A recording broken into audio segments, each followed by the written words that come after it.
the truth.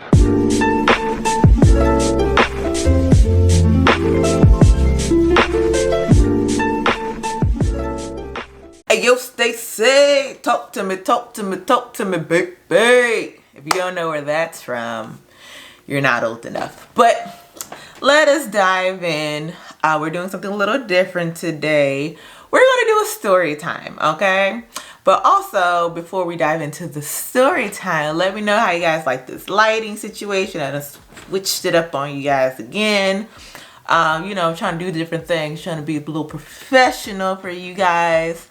Also, if you like this look, if I'm giving looks, you know, and you want me to do like a little tutorial, you know, then just let me know and I'll be more than happy to oblige.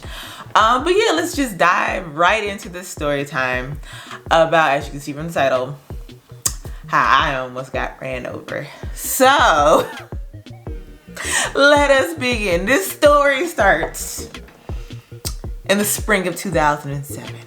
My senior year, the spring of my senior year. And I am walking home from the bus stop. Now, to give you guys some context of why what I'm about to say is important, is I am blind. Basically, without my glasses or my contacts in, I can't see for jack squat. Now, at this point in time, I had just recently misplaced my glasses, and I was not about to go ask my mother to buy me another $200 pair of glasses. I thought I was being fancy schmancy. I had saw these cute little rimless glasses, and I had tried them on, and I was just like, oh. Until they filled it with the accurate prescription, and them suckers was like looking like this on my face. So it didn't turn out cute. I got designer glasses. I convinced my mother to get me designer glasses for basically no reason. So I'm giving you some advice. If you are blind like me, rimless glasses are not your friend. Okay? So let's dive back into the story. I digress. I don't have my glasses on. I'm walking home from school.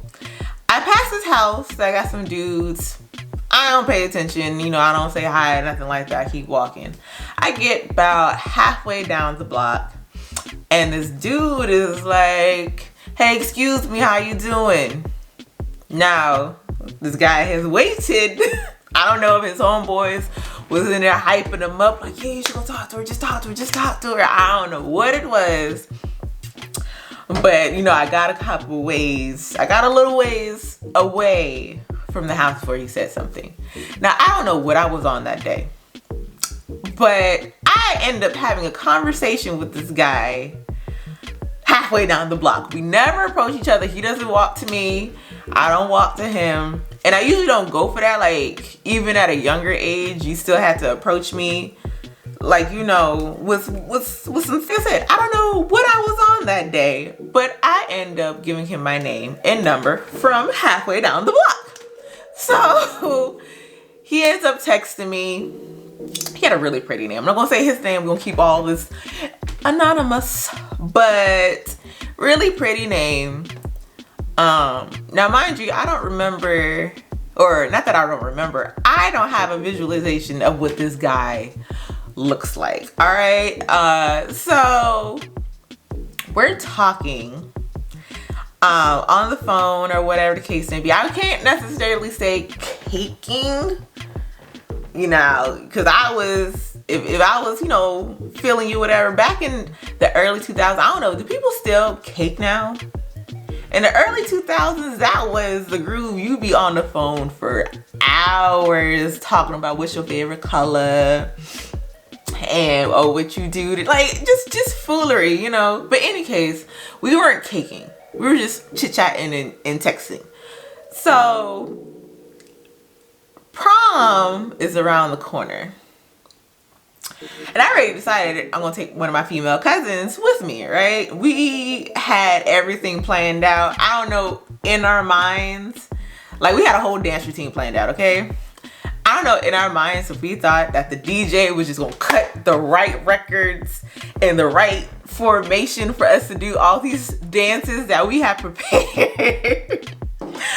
But yeah, we knew we was gonna go in there and shut it down. I had designed our prom dresses, everything like that. She already graduated, but I just wanted her to go to prom with me. But we were like, yo, you know, why not just take this dude with us too? Because he seems cool or whatever the case may be. But something in my mind was just like, before I ask, let me see what this man actually looks like. So I formulate a plan that we're going to do a drive-by, see what he looks like. I have the cousin taking the prom with me, my other cousin, their sisters. She is in the back seat. My cousin that's taking a prom with me, she is in the passenger side. And we have our former music instructor in the back seat as well. So he gives me his info, gives me his address. Now, like I said, this is before GPS, is when he used to have a MapQuest stuff. So, you know, he kind of gives me directions and things like that. And I'm on the phone because, like, with him at this point in time, because I'm kind of like in the neighborhood. And I see this guy to my left outside. And I'm like, yo,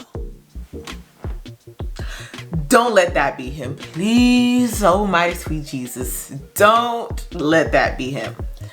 And I'm like, is that you in the, you know, such and such shirt? He's like, nah, you gotta keep coming down the street. I'm like, thank you, Lord. We keep driving. Now, in my peripherals, as I'm driving down the street looking for this guy, he's like, oh, is that you in the black Jeep? And I'm like, yeah. He's like, oh, I'm walking out right now. And I'm like, dun dun dun. This Bigum's walking towards me, walking towards the vehicle. And he pulls up to the passenger side window. So, you know, that pump. And I let the window down so I could get the full scope of his figure, his face. And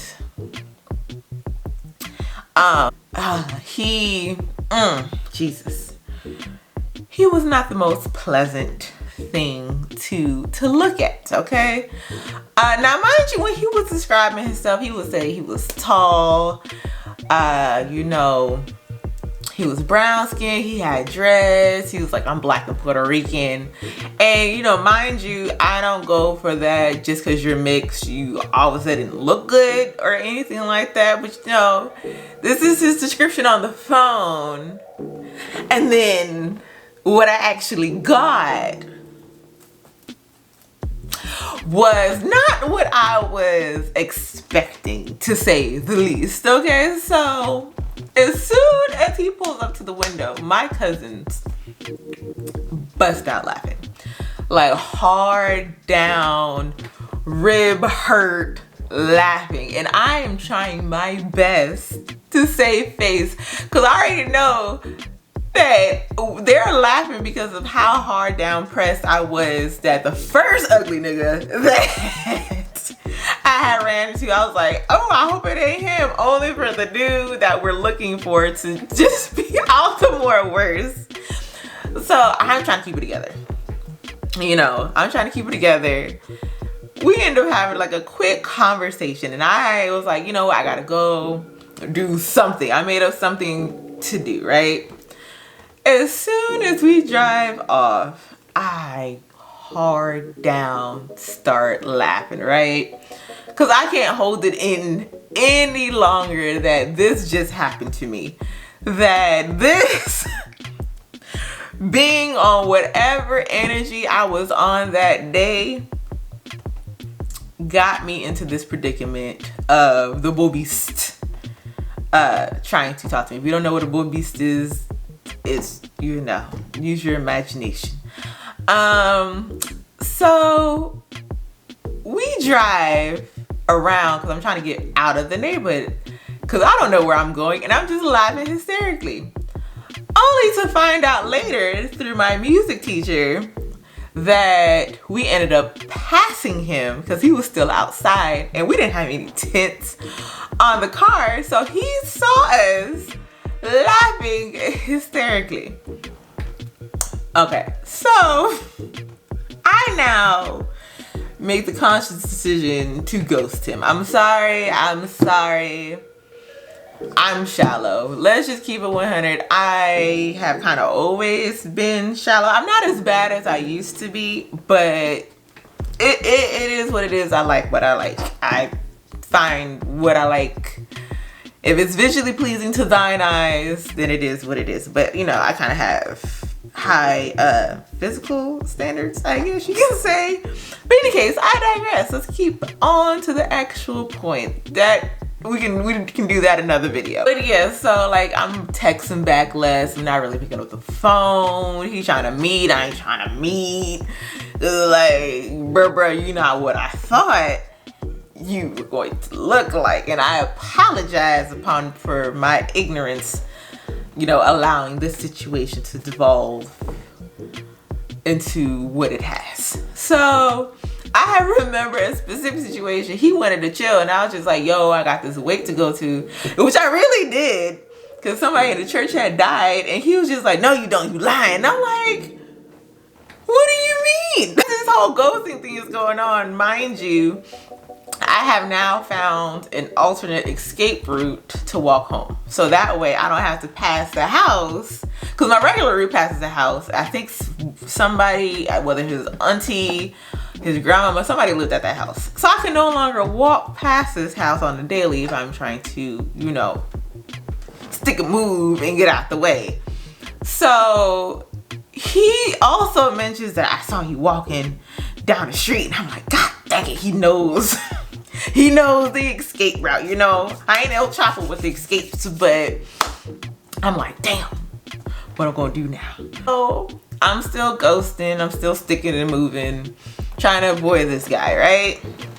We're gonna fast forward just a little bit, and I'm walking home one night, and it's kind of dark outside, but where I was walking was a fire, and we're like, I mean, it was kind of in the ghetto, but not really in the ghetto. So I'm walking home, and I'm walking in the street, and the reason I'm walking in the street and not walking on the sidewalk is because there's this spawn of Satan on 4 legs that belongs to this woman who likes to pop out from behind the bushes. So I don't got time for it. My stress levels ain't got time for it. The anticipation of this little monster trying to attack me. I bump it, I'm just gonna walk on the street. So as I'm walking, this car comes from behind me and sideswipes me with the side view mirror. And I'm like, yo, and they just keep driving off. They don't even stop at the stop sign, and they buzz left and keep it moving. I'm like, yo, that is crazy. But you know, it's life, it's Florida. What can I do? You know, I just gotta be careful. And that got me kind of like looking behind me at all times if I ever had walked on the street. And then walking on the sidewalk wherever I could avoid the little demon dog. So, you know, I don't put much on it. I'm like, whatever.